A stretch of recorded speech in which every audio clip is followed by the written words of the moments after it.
ಅಂದರೆ ಶುದ್ಧವಾದ ರಾಜಯೋಗ ಇದ್ದವನು ಅವನು ರಾಜ್ಯವನ್ನು ಆಳೋದು ಕಷ್ಟ ಈಗಿನ ಕಾಲದಲ್ಲಿ.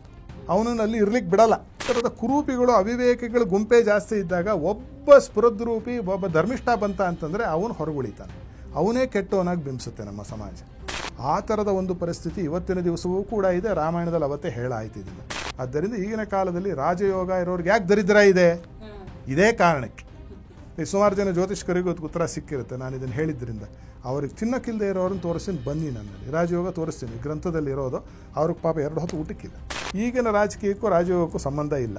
ರಾಜಯೋಗ ಇದ್ದವರು ಯಾರೂ ಈ ಕಾಲದಲ್ಲಿ ಅವರು ಆ ಸ್ಥಾನಕ್ಕೆ ಹೋಗಲಿಕ್ಕೆ ಸಾಧ್ಯವಿಲ್ಲ. ಜಾತಕದಲ್ಲಿರ್ತಕ್ಕಂತಹ ಯೋಗ ಇದೆಯಲ್ಲ, ಇದು ನಿಮ್ಮ ಅಡುಗೆ ಮನೆಯಲ್ಲಿರ್ತಕ್ಕಂತಹ ಅಡುಗೆ ಸಾಮಗ್ರಿಗಳು. ಅಡುಗೆ ಯಾರು ಮಾಡಬೇಕು? ನಾವೇ ಮಾಡಬೇಕು. ಒಬ್ಬೊಬ್ಬರ ರಾಜಯೋಗ ಬೇರೆ ಬೇರೆ ಬೇರೆ ಬೇರೆ ಕ್ಷೇತ್ರದಲ್ಲಿ ಇರುತ್ತೆ. ಆ ರಾಜಯೋಗ ಇದ್ದವರು ಎಲ್ಲರೂ ಹೋಗ್ಬಿಟ್ಟು ಚೀಫ್ ಮಿನಿಸ್ಟ್ರು ಪ್ರೈಮ್ ಮಿನಿಸ್ಟ್ರು ಆಗ್ಲಿಕ್ಕೆ ಸಾಧ್ಯವಿಲ್ಲ. ಜ್ಯೋತಿಷ್ಯ ಏನು ಮಾಡುತ್ತೆ ಅಂದರೆ ಯಾವ ಕ್ಷೇತ್ರದಲ್ಲಿ ನೀನು ಹೋಗಿ ನೀನು ಪರಿಶ್ರಮವನ್ನು ಪಟ್ಟರೆ ಅದಕ್ಕೆ ಫಲ ಬರುತ್ತೆ ಅಂತ ಹೇಳುತ್ತೆ.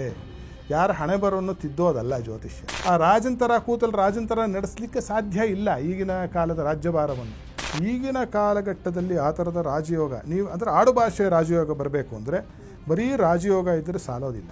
ಕೆಲವು ಕಪಟ ಯೋಗಗಳು, ಕೆಲವು ಏನು ಹೇಳಬೇಕು ಚಾಣಾಕ್ಷ ಯೋಗಗಳು, ಮೇಧಾವಿ ಯೋಗಗಳು, ಇವೆಲ್ಲ ಇದ್ದಾಗ ಅಂಥವರಿಗೆ ನೀವು ಈ ಥರದ ಒಂದು ದೊಡ್ಡ ಹುದ್ದೆಗೆ ನೀವು ಹೋಗ್ತೀರಿ ಅಂತ ಹೇಳಬಹುದಾಗಿದೆ. Roman when you are in Rome ಅಂತಕ್ಕಂಥದ್ದು ಕೆಟ್ಟ ಕೆಲಸ ಮಾಡಬೇಡಿ.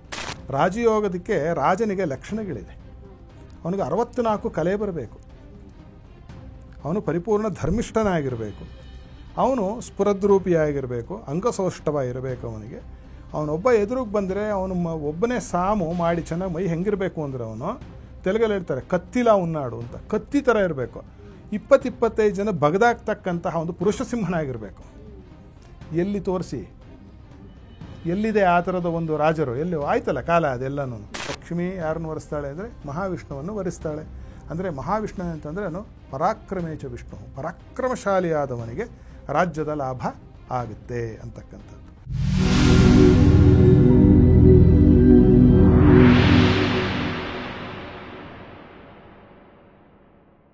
ನಮಸ್ಕಾರ ವೀಕ್ಷಕರೇ, ಟಿವಿ ವಿಕ್ರಮ ಹಂಸಧ್ವನಿ ಕಾರ್ಯಕ್ರಮಕ್ಕೆ ಸ್ವಾಗತ. ನಾನು ಶ್ವೇತಾ. ಯೋಗ ಸೂತ್ರ ಮತ್ತು ಆಧ್ಯಾತ್ಮಿಕತೆಯ ಅರ್ಥಪೂರ್ಣ ವಿಚಾರಗಳನ್ನು ತಿಳಿಸುವಂತಹ ವೇದಿಕೆಯೇ ಹಂಸಧ್ವನಿ ಕಾರ್ಯಕ್ರಮ. ಈ ಕಾರ್ಯಕ್ರಮದಲ್ಲಿ ಎಂದಿನಂತೆ ನಮ್ಮೊಂದಿಗಿರಲಿದ್ದಾರೆ ತತ್ವಜ್ಞಾನಿಗಳು, ಧರ್ಮಶಾಸ್ತ್ರ ಪಾರಂಗತರು, ವೇದಶಾಸ್ತ್ರ ಪರಿಣಿತರು ಆಗಿರುವಂತಹ ಹಂಸಶ್ರೀ ಸವಿತ್ರ ಶರ್ಮಾ ಗುರೂಜಿ ಇದ್ದಾರೆ. ಗುರೂಜಿ, ನಿಮಗೆ ನಮ್ಮ ಕಾರ್ಯಕ್ರಮಕ್ಕೆ ಆತ್ಮೀಯವಾದ ಸ್ವಾಗತ. ಗುರೂಜಿ ಜೈ ಗುರುದೇವದತ್ತ, ಶುಭಮಸ್ತು. ಗುರೂಜಿ, ಇವತ್ತಿನ ಸಂಚಿಕೆಯಲ್ಲಿ ರಾಜಯೋಗದ ಬಗ್ಗೆ ಬಹಳಷ್ಟು ಜನರಿಗೆ ಆ ಒಂದು ಕಾತರತೆ ಇರುತ್ತೆ. ನಮ್ಮಲ್ಲಿ ರಾಜಯೋಗ ಇದ್ದು ಬಿಟ್ರೆ, ಅಕಸ್ಮಾತ್ ಆಗಿ ಇದ್ದು ಬಿಟ್ರೆ ನಮ್ಮ ಒಂದು ಪ್ರಯತ್ನ ಪರಿಶ್ರಮ ಬೇಡವಾ ಅನ್ನುವಂಥ ಪ್ರಶ್ನೆ ಆಗಿರಬಹುದು, ಅಥವಾ ಯಾರಿಗೆ ರಾಜಯೋಗ ಬರಬಹುದು ಅಂತ ಹೇಳ್ತೀರಿ ಗುರು?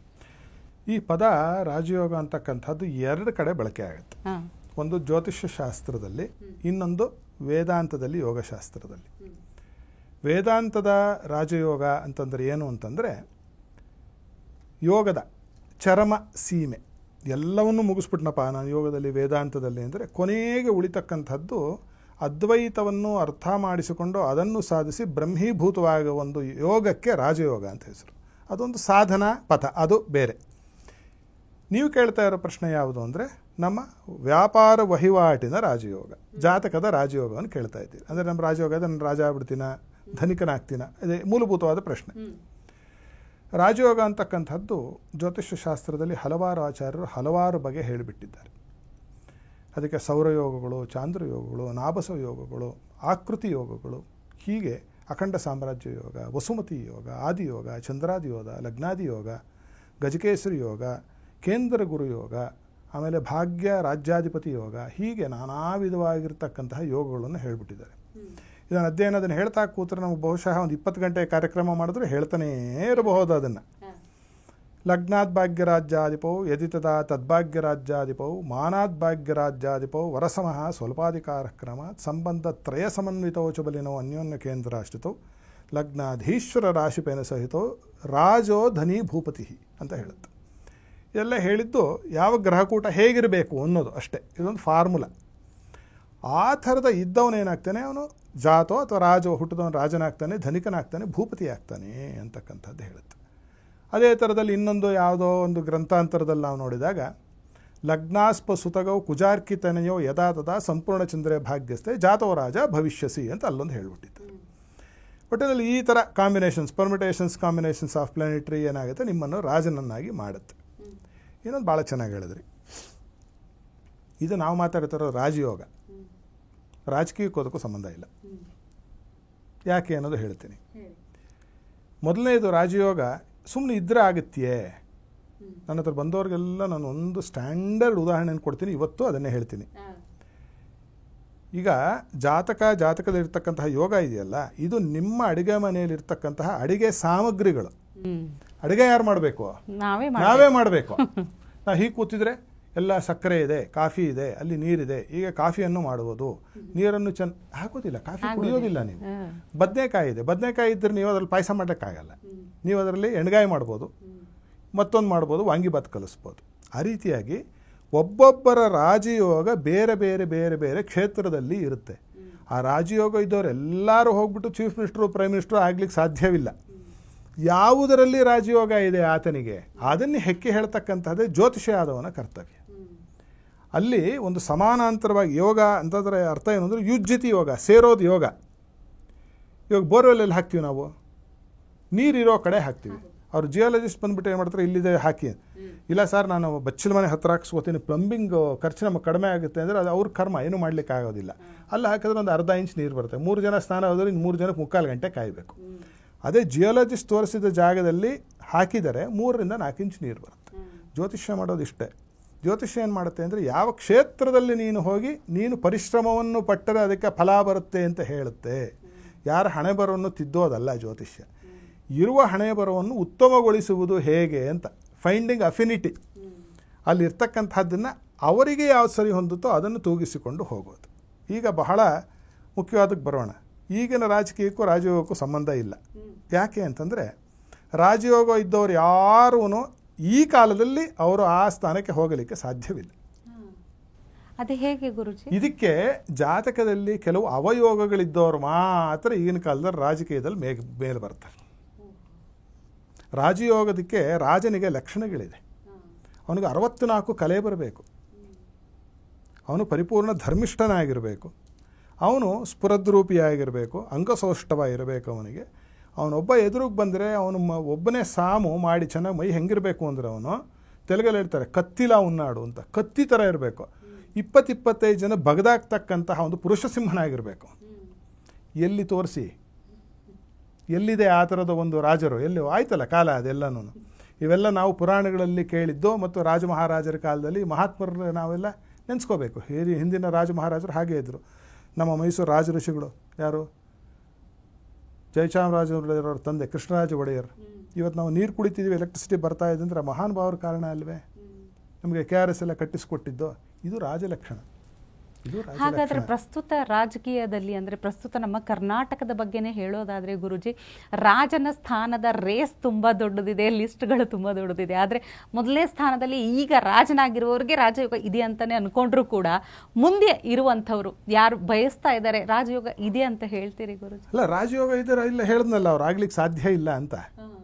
ಆ ಜಾತಕಗಳಲ್ಲಿ ಪೈಪೋಟಿಯಲ್ಲಿ ಇರೋರು ಅಲ್ಲಿಗೆ ಬರಬೇಕು ಅಂತ ಆಕಾಂಕ್ಷೆ ಇರ್ತಕ್ಕಂಥವರಲ್ಲಿ ಯಾರಿಗೆ ಆ ಥರದ ರಾಜಯೋಗ ಕಡಿಮೆ ಇದೆಯೋ ಅಂದರೆ ಅದಕ್ಕೆ ಇನ್ವರ್ಟೆಡ್ ರಾಜಯೋಗ ಇರಬೇಕು ಅವರಿಗೆ. ಅದು ನಾನು ಹೇಳಿದಂತಹ ಶುಭಕರವಾಗಿರ್ತಕ್ಕಂತಹ ರಾಜಯೋಗ ಅಲ್ಲ, ಇದು ಕಲಿಗಾಲ. ಇಲ್ಲೇನು ಹೇಳುತ್ತೆ ಅಂತಂದರೆ ಎಲ್ಲವೂ ಕೂಡ ನಾನು ನೋಡಿರ್ತಕ್ಕಂಥ ನನ್ನ ಒಂದು ಅನುಭವದಿಂದನೂ ಹೇಳ್ತಾ ಇದ್ದೇನೆ ನಾನು. ಬಹಳ ಒಳ್ಳೆಯ ಜಾತಕಗಳು ಬಹಳ ಕಷ್ಟಪಡ್ತಾ ಇದ್ದಾರೆ. ಕಲಿಗಾಲ ಇದು. ಯಾಕಂದರೆ ಬಹಳ ಸಾತ್ವಿಕ ಗ್ರಹ ಇದ್ದರೆ ಸಾತ್ವಿಕನಾಗಿ ಹೋಗ್ತಾನೆ. ಸಾತ್ವಿಕತೆಯಿಂದ ತಪಸ್ ಮಾಡೋರಿಗೆ, ನಿಜ ಹೇಳೋರಿಗೆ ಸಾಧ್ಯತೆ ಇದೆಯಾ? ಏನಾದರೂ ರಾಜಕೀಯದಲ್ಲಿ ಬಂದು ಈ ರೀತಿಯಾಗಿ ಮೇಲೆ ಬರಲಿಕ್ಕೆ ಆಗುತ್ತಾ ಅಂತಕ್ಕಂಥದ್ದು ನಾವೆಲ್ಲರೂ ಪ್ರಶ್ನೆ ಮಾಡಿಕೊಳ್ಳಬೇಕು. ಅದನ್ನು ನಿರ್ಣಯ ಮಾಡೋಕ್ಕೆ ನಾನು ಯಾರಲ್ಲ, ನೀವು ಯಾರು ಅಲ್ಲ, ಅದು ಮಹಾಜನರು ನಿರ್ಣಯ ಮಾಡ್ತಾರೆ. ಆದರೆ ಜ್ಯೋತಿಷ್ಯದ ಒಂದು ಬೆಳಕಿನಲ್ಲಿ ನೋಡಿದಾಗ ಪೂರ್ಣ ಮಟ್ಟದ ಶುಭಕರವಾದ ರಾಜಯೋಗಗಳಿದ್ದರೆ ಅವರು ಆ ಥರದ ಒಂದು ಪರಿಸ್ಥಿತಿಯಲ್ಲಿ ಕೂತಿದ್ದು ನಾನು ನೋಡಿಲ್ಲ. ನಮ್ಮ ಸೆಂಟ್ರಲ್ ಗೌರ್ಮೆಂಟಲ್ಲೇ ಒಬ್ಬರು ಇದ್ದರು, ಬಹಳ ವಯೋವೃದ್ಧರು, ಪಾಪ ಈಗಲೂ ಇದ್ದಾರೆ. ಅವರ ಜಾತಕದಲ್ಲಿ ಪರಮಾದ್ಭುತವಾದಂತಹ ಯೋಗಗಳಿದೆ. ಅವರು ಪ್ರೈಮ್ ಮಿನಿಸ್ಟರ್ ಆಗಲೇ ಇಲ್ಲ ಪಾಪ. ಯಾಕೆಂದರೆ ಅದು ಪೂರ್ಣ ಮಟ್ಟದ ರಾಜಯೋಗಗಳು.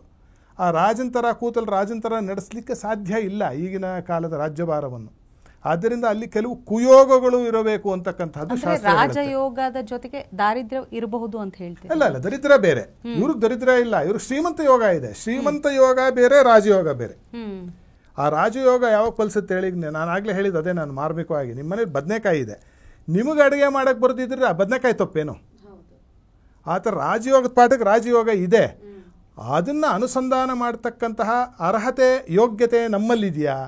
ಅದಿದ್ದರೆ ಆ ಮಟ್ಟದ ರಾಜಯೋಗ ಹಿಡಿಯುತ್ತೆ, ಇಲ್ಲದೇ ಇದ್ದರೆ ಗೌಣವಾಗುತ್ತದೆ. ಆದರೆ ಅದರ ಒಂದು ಛವಿ ಎಲ್ಲೋ ಕಾಣುತ್ತೆ ಅವರಲ್ಲಿ, ಒಂದು ಛವಿ ಒಂದು ಎಲ್ಲೋ ಒಂದು ಕಾಣುತ್ತೆ, ಕಳೆ ಕಾಣುತ್ತೆ. ಆವಾಗ ಏನಾಗುತ್ತೆ ಅಂದರೆ ತಕ್ಕಂತಹ ಶ್ರೀಮಂತ ಯೋಗಗಳು ಮತ್ತು ಕೆಲವು ಕಪಟ ಯೋಗಗಳು ಇವೆಲ್ಲ ಇದ್ದಾಗ ಏನಾಗುತ್ತೆ, ಕಲಿಯುಗದಲ್ಲಿ ಅವರು ಬಹಳ ಪ್ರಬುದ್ಧಮಾನಕ್ಕೆ ಬರ್ತಾರೆ ಅಂತ ಹೇಳಿ ನಾವು ನಿರ್ಣಯ ಮಾಡಬೇಕು. ಬರೀ ರಾಜ, ಯಾಕಂದ್ರೆ ನಾನು ನೋಡೋದು ನನ್ನ ಅನುಭವದಿಂದನೂ ಹೇಳ್ತಾ ಇದ್ದೇನೆ ನಾನು. ಮತ್ತು ಬಹಳ ಕೂಲಂಕುಷವಾಗಿ ನಾವು ಈ ಜ್ಯೋತಿಷ್ಯ ರಾಜಯೋಗಾದಿಗಳನ್ನು ನೋಡಿದಾಗ ನಮಗೇನಾಗುತ್ತೆ, ಅಲ್ಲಿ ಕೆಲವು ಬಹಳ ಒಳಗೆ ಆಳಕ್ಕೆ ಹೋದಾಗ ಇಂಥದ್ದು ಗುರುವಿನ ಅನುಗ್ರಹದಿಂದ ಅರ್ಥವಾಗ್ತಾ ಹೋಗುತ್ತೆ. ಈಗಿನ ಕಾಲಘಟ್ಟದಲ್ಲಿ ಆ ಥರದ ರಾಜಯೋಗ, ನೀವು ಅಂದರೆ ಆಡುಭಾಷೆಯ ರಾಜಯೋಗ ಬರಬೇಕು ಅಂದರೆ ಬರೀ ರಾಜಯೋಗ ಇದ್ದರೆ ಸಾಲೋದಿಲ್ಲ. ಅದಕ್ಕೆ ಬದಲಾಗಿ ಅಥವಾ ಅದರ ಜೊತೆಯಲ್ಲಿ ಅನುಷಂಗವಾಗಿ ಅದರ ಜೊತೆಯಲ್ಲಿ ಏನಿರಬೇಕು, ಕೆಲವು ಕಪಟ ಯೋಗಗಳು, ಕೆಲವು ಏನು ಹೇಳಬೇಕು ಚಾಣಾಕ್ಷ ಯೋಗಗಳು, ಮೇಧಾವಿ ಯೋಗಗಳು, ಇವೆಲ್ಲ ಇದ್ದಾಗ ಅಂಥವರಿಗೆ ನೀವು ಈ ಥರದ ಒಂದು ದೊಡ್ಡ ಹುದ್ದೆಗೆ ನೀವು ಹೋಗ್ತೀರಿ ಅಂತ ಹೇಳಬಹುದಾಗಿದೆ. ಬಿಟ್ಟರೆ ನಾನು ಆಗಲೇ ಹೇಳಿದೆ, ಲಗ್ನಾತ್ ಭಾಗ್ಯ ರಾಜ್ಯಾಧಿಪೋ, ಲಗ್ನದಿಂದ 9, 10ನೇ ಮನೆಯವನು ಸೇರಿಕೊಂಡು, ಅಥವಾ 9ನೇ ಮನೆಯಿಂದ 9, 10ನೇ ಮನೆಯವನು ಸೇರಿಕೊಂಡು, ಅಥವಾ 10ನೇ ಮನೆಯಿಂದ 9, 10ನೇ ಮನೆಯನ್ನು ಸೇರಿಕೊಂಡು ಇದ್ದಾಗ ಇದು ಉತ್ತಮ ಮಧ್ಯಮ ಅಧಮ ಯೋಗ ಅಂತ ಹೇಳುತ್ತಪ್ಪ. ಇವರು 3 ಜನರ ಒಟ್ಟಿಗೆ ಎಲ್ಲಾದರೂ ಲಗ್ನಾಧಿಪತಿ ಕೂತಿರ್ತಕ್ಕಂಥ ರಾಷ್ಟ್ರಾಧಿಪತಿ ಕೂತ್ರೆ ಅವನು ದೊಡ್ಡ ಧನಿಕನಾಗ್ತಾನೆ, ರಾಜನಾಗ್ತಾನೆ, ಭೂಪತಿ ಆಗ್ತಾನೆ ಅಂತ ಹೇಳಿದರು ಕಾಳಿದಾಸರು. ಇದನ್ನು ಹಿಂಗೆ ಇಟ್ಕೊಂಡು ನಾನೇನು ಫಲಕಥನ ಮಾಡಿದ್ರೆ ನನ್ನನ್ನೆಲ್ಲರೂ ಬೈಲಿಕ್ಕೆ ಶುರು ಮಾಡ್ತಾರೆ. ಅವ್ರ ಹತ್ರ ಹೋದ ಒಂದು ಹೇಳಿಕ್ಕೆ ಬರಲ್ಲ, ಎಲ್ಲ ಸುಳ್ಳು ಹೇಳ್ತಾರೆ ಅಂತ. ನಾನು ಹೇಳಿದ್ದಿಟ್ಟವೆ. ಆದರೆ ಆ ರಾಜಯೋಗ ಇದೆ, ಮಳೆ ಬರ್ತಾ ಇದೆ, ನೀವೇನು ಮಾಡಿದ್ರಿ ಆ ನೀರು ಹಿಡ್ಕೊಳ್ಳೋಕ್ಕೆ ಅನ್ನೋದು, ಆ ಪರಿಶ್ರಮದ ಒಂದು ಕೊರತೆಯೂ ಕೂಡ ನಮ್ಮಲ್ಲಿ ಇದೆ. ನೀವು ಆಗಲೇ ಹೇಳಿದ್ರು ರಾಜಯೋಗ ಇದ್ರೆ ಆಗೋದಿಲ್ಲ. ನಾನು ಹೇಳ್ತಿರ್ತೀನಿ, ರಾಜಯೋಗ ಇದೆ ಅಂತ ಮನೆಯಲ್ಲಿ ನೀವು ಎ ಸಿ ಹಾಕ್ಕೊಂಡು ಬೆಡ್ಶೀಟ್ ಹೊಡ್ಕೊಂಡು ಮಲಗಿದ್ರಿ, ಮುಗಿದೋಯ್ತು ನಿಮ್ಮ ಕತೆ. ಅದು ಪುರುಷ ಸಿಂಹನಿಗೆ ಒಲಿಯುತ್ತೆ ರಾಜ್ಯ ಅಂತಕ್ಕಂಥದ್ದು. ರಾಜ್ಯಲಕ್ಷ್ಮಿ ವರಿಸ್ತಕ್ಕಂಥದ್ದು ಯಾರು? ಭೂದೇವಿ ಯಾರನ್ನು ವರಿಸ್ತಾಳೆ? ಲಕ್ಷ್ಮಿ ಯಾರನ್ನು ವರಿಸ್ತಾಳೆ ಅಂದರೆ ಮಹಾವಿಷ್ಣುವನ್ನು ವರಿಸ್ತಾಳೆ. ಅಂದರೆ ಮಹಾವಿಷ್ಣು ಅಂತಂದರೆ ಪರಾಕ್ರಮೇಚ ವಿಷ್ಣು, ಪರಾಕ್ರಮಶಾಲಿಯಾದವನಿಗೆ ರಾಜ್ಯದ ಲಾಭ ಆಗುತ್ತೆ ಅಂತಕ್ಕಂಥದ್ದು. ಆದರೆ ಈಗಿನ ಕಾಲಘಟ್ಟದಲ್ಲಿ ಪರಾಕ್ರಮದಿಂದನೇ ಪ್ರಾಪ್ತವಾಗ್ತಿದೆಯಾ ಇಲ್ವಾ ಅಂತಕ್ಕಂಥದ್ದನ್ನು ವೀಕ್ಷಕ ಮಹಾಶಯರು ನಿರ್ಣಯ ಮಾಡಿ. ಅದ್ರ ಬಗ್ಗೆ ನಾವು ಮಾತಾಡೋದು ಕಷ್ಟ. ಹೌದು ಗುರುಜೇಂದ್ರ, ಒಂದಷ್ಟು ಕಪಟ ಯೋಗ ತಾವು ಹೇಳಿದ ಹಾಗೆ ಚಾಣಾಕ್ಷ ಯೋಗವನ್ನ ಅಳವಡಿಸಿಕೊಂಡ್ರೆ ರಾಜಯೋಗ ಸಿಗುವಂತಹ ಸಾಧ್ಯತೆಗಳು ಇದೆ ಅಂತ. ಇಲ್ಲ, ಅದು ಇರಬೇಕು ಜಾತಕದಲ್ಲಿ.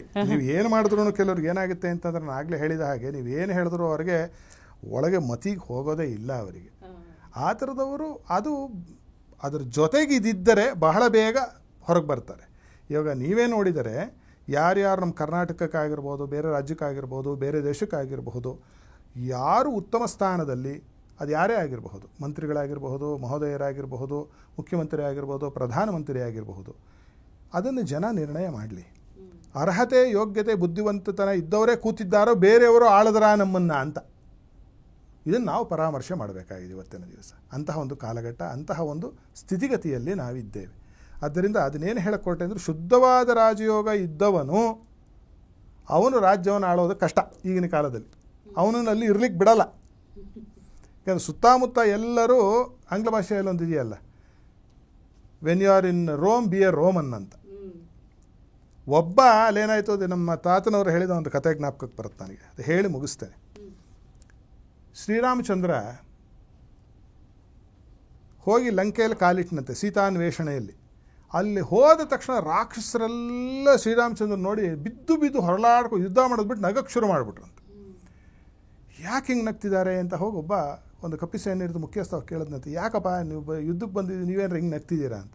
ಅದಕ್ಕೆ ಒಂದು ರಾಕ್ಷಸ ಹೇಳಿದ್ನಂತೆ, ಅದೇನದು ನೀವು ಬಂದಿರೋರಿಗೆಲ್ಲ ಆ ರಾಮ ಅಂತೀರ, ಸುಂದರಾಂಗ ಅಂತೀರಿ, 2 ಕಣ್ಣು, 1 ಮೂಗು, 1 ಬಾಯಿ, 2 ಕಿವಿ, 2 ಕಾಲು, 2 ಕೈ ಇದೆಯಲ್ಲ, ನಮಗೆ ನೋಡು 3 ಕಣ್ಣಿದೆ, ನಮಗೆ ನೋಡು 8 ಕಾಲಿದೆ ಅಂತ ನಕ್ರಂತೆ.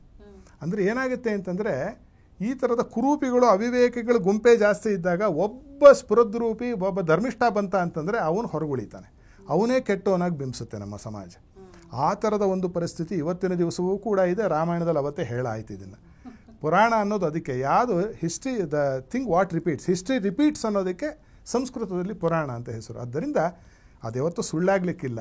ಆದ್ದರಿಂದ ಈಗಿನ ಕಾಲದಲ್ಲಿ ರಾಜಯೋಗ ಇರೋರಿಗೆ ಯಾಕೆ ದರಿದ್ರ ಇದೆ? ಇದೇ ಕಾರಣಕ್ಕೆ. ಸುಮಾರು ಜನ ಜ್ಯೋತಿಷ್ಕರಿಗೂ ಉತ್ತರ ಸಿಕ್ಕಿರುತ್ತೆ ನಾನು ಇದನ್ನು ಹೇಳಿದ್ರಿಂದ. ಅವ್ರಿಗೆ ತಿನ್ನಕ್ಕಿಲ್ಲದೆ ಇರೋರನ್ನು ತೋರಿಸ್ತೀನಿ, ಬನ್ನಿ ನನ್ನಲ್ಲಿ ರಾಜಯೋಗ ತೋರಿಸ್ತೀನಿ, ಗ್ರಂಥದಲ್ಲಿ ಇರೋದು.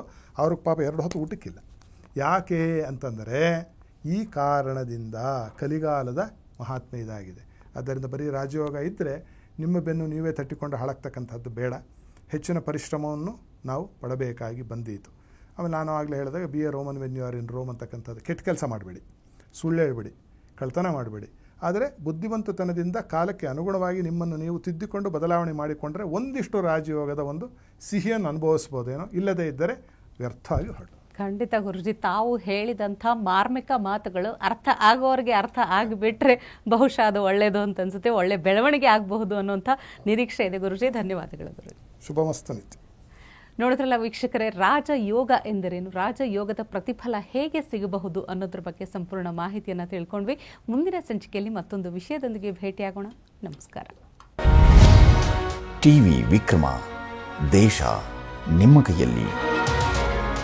ಈ ಕಾರ್ಯಕ್ರಮ ನಿಮಗೆ ಇಷ್ಟ ಆಗಿದ್ದಲ್ಲಿ ಲೈಕ್, ಶೇರ್ ಹಾಗೂ ಕಮೆಂಟ್ ಮಾಡಿ. ಟಿವಿ ವಿಕ್ರಮದ ಕಾರ್ಯಕ್ರಮಗಳನ್ನು ನಿರಂತರವಾಗಿ ವೀಕ್ಷಿಸಲು ಸಬ್ಸ್ಕ್ರೈಬ್ ಮಾಡಿ, ಬೆಲ್ ಐಕನ್ ಒತ್ತಿ.